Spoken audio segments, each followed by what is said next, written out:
everybody, and welcome back to my channel. In today's video, I am going to be reading some books that are on my summer TBR. I have a whole stack back here. I did some book shopping last weekend, and I also have 2 books here as well. That all of these books are ones that I would love to get through this summer. Most of them are romance. I have a thriller, and I think there is one like light fantasy on there as well. In the summer, I typically go for more like romance, summery, I don't know. I feel like fall and winter are times that I love to get into fantasy, and I do read fantasy in the summer as well, but I definitely see myself tending to lean towards more like romance books rather than fantasy in the summer. And I have been reading at a slower pace recently. I've only been getting through a couple books a month, and that is okay. I am embracing that, but I really do want to try to get through 2 books here, and then I also have 7 books back there as well that I would love to finish this summer. I'm not sure if maybe I'll try to continue this as like a little series until I finish that stack of books back there this summer to hold myself accountable, because I want to get through these books so badly before, I would say, the end of August, because that is when, like, once September hits, we're in fall. And I know we're not, because especially here in Texas, it is so hot still in September through even November, but I at least need to have some sort of ambiance. At least my reading can maybe reflect the seasons a little bit. So let me tell you about the 2 books that I am in the middle of, and then I will also tell you about my thoughts. I'll start with the book that I have made more progress in. The first book that I am, I think, over halfway through is The Summer Storms by Sarah MacLean. I had seen a lot about this book last year when it came out, and I did not get to it. I think by the time my library hold had come in, it was like September or October, and I just wasn't in the mood for it at that point. So I figured I would hold off on it until this year. So the paperback version came out, and I saw it was available to listen to through the library. So I have been listening to this as an audiobook. I am currently on page 227, and that is chapter 14, and there are 380 pages in this book, so I realistically could probably finish this within the next couple of days. I didn't fully know what to expect going into this book. I knew it was kind of some rich, wealthy people drama, and it does take place during the summer, of course. I didn't realize until after I had already started listening to it and seeing some other people that it was kind of compared to The Inheritance Games, which is a YA series, and don't expect that at all. There is an inheritance game like kind of plot in this, but it's nothing like the actual Inheritance Games book. It does deal with some estranged siblings. You're following our main character, Alice, and she is the estranged daughter of this tech kind of billionaire. They are very wealthy, and she was exiled from her family for reasons that are later revealed in the book. But her father, who is I would mostly say that I guess he's comparable to like Steve Jobs in terms, like, I think he created like some technology. They talk about, I think, like a tablet that he's made. So I guess that would be like similar, but he's also kind of just like an inventor also. So her father has just passed away, and she is traveling to Rhode Island. She is currently a public school teacher living in New York. She's just broken up with her fiance, or got broken up with by her fiance. And she has not spoken to her family in years. She hasn't spoken to her father in years. And so going into this, they really don't know if she's going to show up, but she does. And this family is one that does not deal with emotions very well. And so you really shouldn't reveal much to them. Alice kind of has to keep what she says in check and always kind of think a few steps ahead in terms of if she's going to reveal something or how she's going to respond to something, because anything can be used as leverage. They are having a celebration to honor her late father, and it is revealed that in order for them to get their inheritance, everyone has a task, and they have to follow this task to the T, or else not only will they not get their inheritance, but nobody will. So she has very interesting relationships with her other siblings, especially because they still were in kind of good graces with her father, at least like as good of graces as they can be in with someone that seemed to hold anything against you and hold money against you. And her mother also is very complicated. So it is interesting in terms of, I think it's interesting to read about like wealthy family drama. I don't necessarily know if I'm loving it.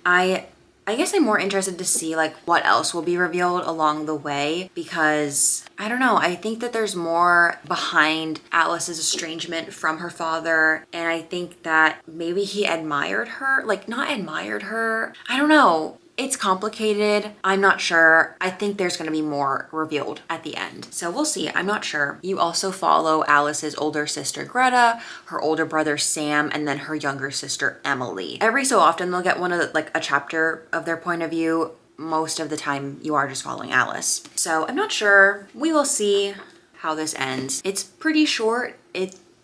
Because I'm listening to it, I can't really make a comment on the writing because I'm listening to it. Julia Whalen narrates the audiobook. I know so many people love her, but she's not one of my favorite audiobook narrators. I will say whenever I do hear her voice, I think of more summary books because she narrates Emily Henry's books. And then last night, I also did start The Someday Garden by Ashley Poston. This is her newest release. I didn't really get very far. I got 26 or 27 pages in last night.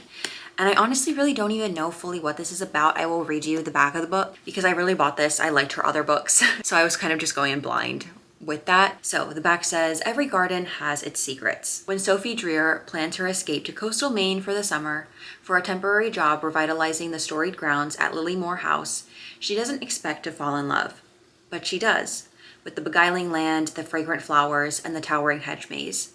With the quirky staff and the enigmatic woman who owns the place. Then the door appears. Never in the same place twice, it leads her to a secret unfinished garden with a frustrated thundercloud of a man trapped inside. This mysterious garden is not the only sign that the future of Lilymore is unstable.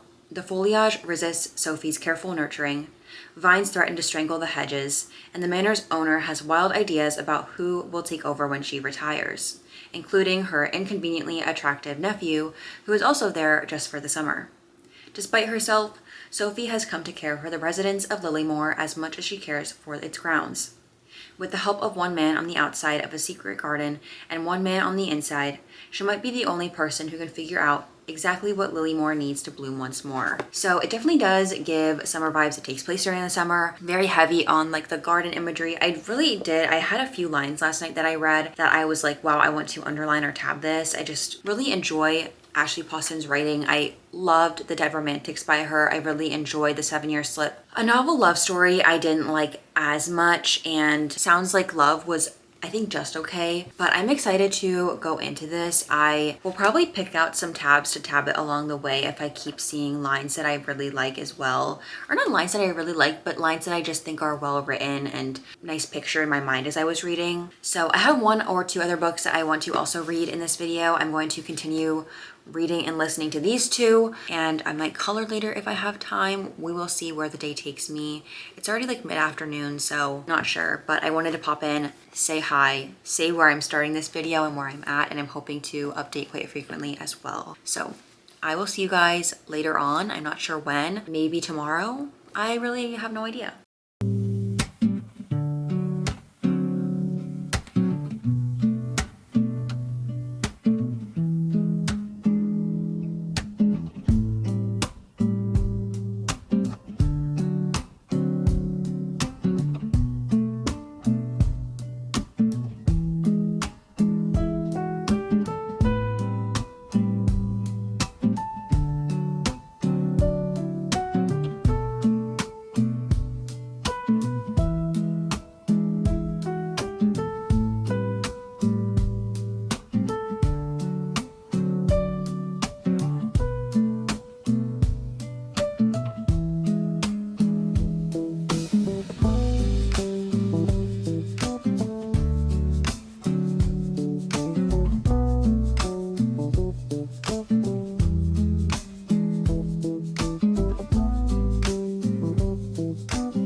Everybody, it is the next day, and yesterday I successfully finished The Summer Storms by Sarah MacLean, and I wanted to sit with my thoughts for a bit before I gave any final review or rating, because I guess I feel a little conflicted. I mean, not too much because I do know like my final thoughts, but I think I'm going to land at like a 2.75 to a 3. Going into this, only really knew that it dealt with a wealthy family's drama. I didn't know anything about any type of inheritance inheritance or inheritance tasks or inheritance games. And because of that, I didn't really have any bias. I had seen some reviews that people went in thinking it was like an adult inheritance games, like the YA book, and were disappointed because it really isn't. It's more so just like tasks that he leaves them. So I didn't really have any expectations or any letdowns with that particular thing. I feel like all of the characters were very unlikable, and I understand that they probably are meant to be unlikable, but I feel like there were moments or times when certain characters were supposed to be likable versus other characters being unlikable, or times when you're supposed to feel sympathy for a certain character. All of the characters are very out of touch. And I thought all of the characters, no matter what, were very unlikable. Even Alice, I didn't even really truly like her as a main character. And there is a plot line in this that involves romance. And I thought it was so rushed, so just not well done, unbelievable. I didn't like it, and I just had such a hard time believing that. I'm like, girl, you met him like a week ago. Not even a week ago. Chill out. So I don't know. Was it entertaining? Yes, I had a breeze listening to the audiobook. There was some drama, not a ton. I was expecting more drama. And all the characters are just very flat. There's really no, in my opinion, like not a lot of depth. I gotta check out my chicken. Okay, sorry about that. I don't even remember what I was saying. I didn't really root for any of them. I thought that some of the plot lines were a little bit predictable. I didn't have any like strong feelings towards any of the characters, positive or negative. Like they're just out of touch, spoiled, wealthy people. So I don't know. The romance aspect really bothered me. It just kind of like irked me more than anything, which I think then just like took me out of the story. So while yes, I think the audiobook was easy and breezy to listen to, plot line and the story was just lackluster. And I feel as though it's made to almost be like an inheritance game, but it's not really a game. It's just like they're each given a task, and some of the tasks are really stupid. So I don't know. I just, not a favorite, but I don't necessarily dislike it. I just feel very like meh to neutral about it. Would I recommend it? I don't know. I haven't listened or I have not read any more of The Someday Garden by Ashley Poston. I don't know if I will. I will be watching the new episode of Love Island tonight, so that will be taking my main priority tonight, but we will see. I hope at least maybe tomorrow or Wednesday I can read some. I do need to make time to read, but right now I'm really invested in Love Island.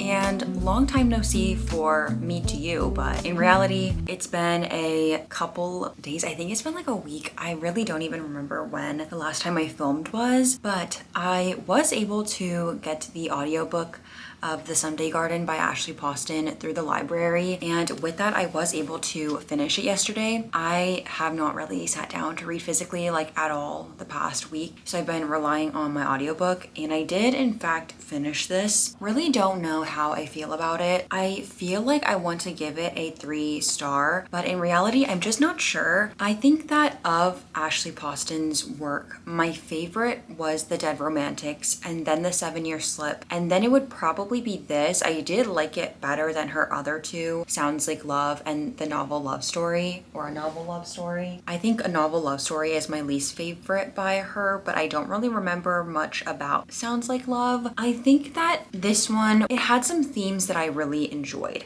I enjoyed reading about Sophie's journey of dealing with grief, of losing her best friend, and I enjoyed the progression of her realizing that it's not bad to share things about her, and it kind of honors her in a way rather than just holding it all into herself. But in terms of the actual romance in this book, I just didn't fully enjoy it or like buy into it.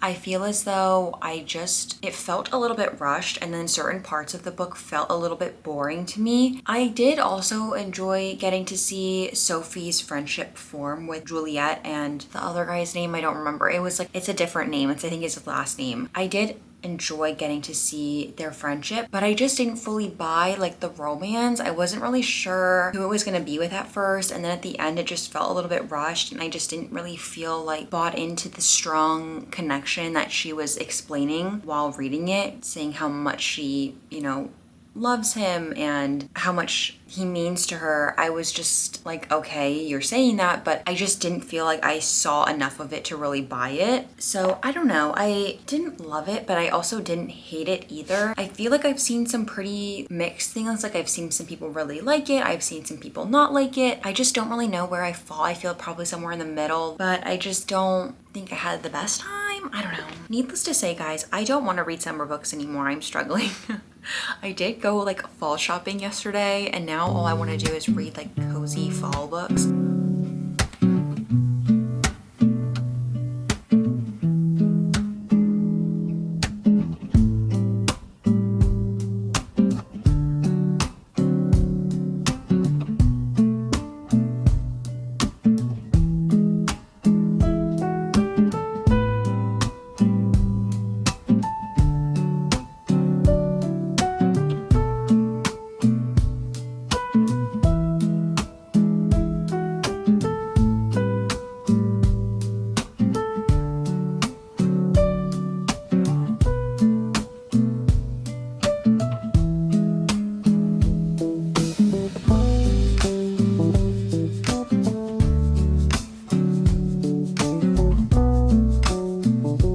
So I'm actually coming in to close off this video because eventually, I don't know how, but everything I filmed towards the end of this video somehow did not have audio and was filmed in slow motion. I don't even know how that happened. So my reviews and my thoughts about the last two books that I read in this video never actually recorded properly. So I want to pop in to just give my final thoughts and conclusion to this video. So I did end up reading Our Perfect Storm by Carley Fortune. And if you don't know, Carley Fortune and I have a very rocky relationship. I read her debut novel, Every Summer After, and I did not like it at all, but I decided to give the following two, that was Meet Me at the Lake and Every Summer After, another chance. And I didn't like either of them either. So I told myself I would not read any more of her books, but when One Golden Summer came out last year, I decided to read it and I actually loved it. And so I told myself maybe I'll give her another chance, even though I was like 1 for 4 out of liking her books. And so I decided to read and try out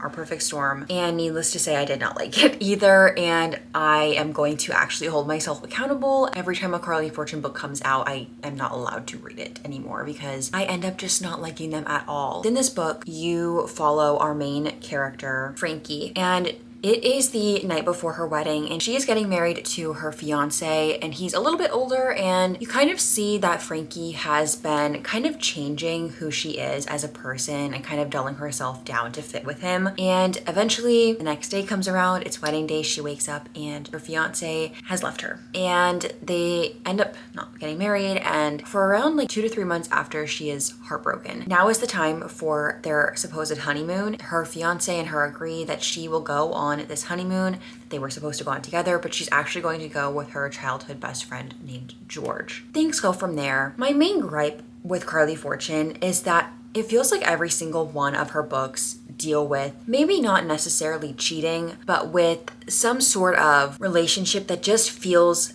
icky. I just don't like when it just feels like in this one, yes, they have known each other for so long, but it's like, okay, you were just crying and heartbroken over him and now you're fine and you're on to someone else. Almost like a rebound. The thing is, I love her writing. I love the way that she creates an atmosphere, but I cannot stand the choices that she has her characters make. They are infuriating to me and hinder my reading experience enough that I don't like the book. And there is a lot of talk about Little Women, whales. Okay, that's like the whole theme of the book, it feels like at times. And the other thing is there's this like plot line with her mom that I really did not like either. Honestly think I would probably give this like a 2-star, maybe lower. I don't know. If you ever see me read a Carly Fortune book, buy a Carly Fortune book after this, yell at me please, because I never end up liking them. And then after that, I did end up reading another book that was on my summer TBR. This was like the most summery,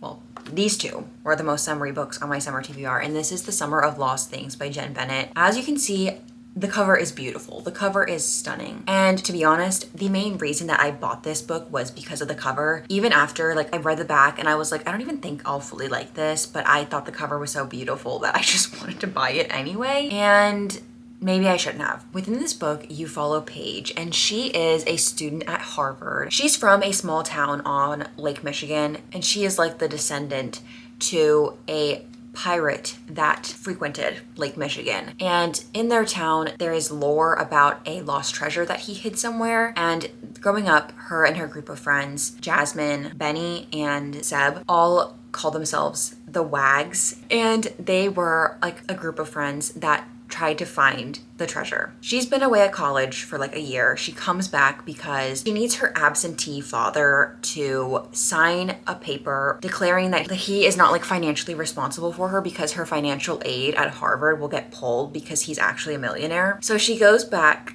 to this small town and to hopefully find her father to get him to sign this paper. And then there she ends up running into Seb again. They decide to get back together, the Wags. I read this on my Kindle and I looked up how many times the word Wags was said in this book, and it was 100 times. It felt like every single page it said Wags. Truly drove me crazy. Her friends decide to look back into this potential treasure. So it deals with treasure hunting. There's a character named Pretty Paul. Not that his name is actually Pretty Paul, it's just Paul, but in every time they refer to him as Pretty Paul, which was another reason that this book drove me crazy. This book just felt like a mix of Riverdale and Outer Banks. It just felt so chaotic and so outlandish. The characters irritated me so bad at the end. Granted, if you like this book, that's great for you. I did not like this book. I will say I flew through this. I started it on Saturday and I finished it on like Monday, I think. So it was incredibly easy to read, and it was entertaining enough that I wanted to keep coming back to see what would happen. But I was like so irritated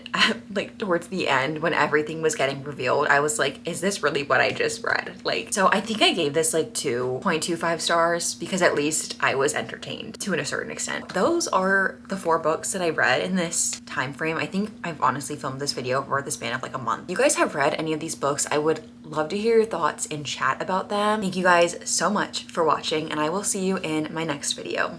Bye!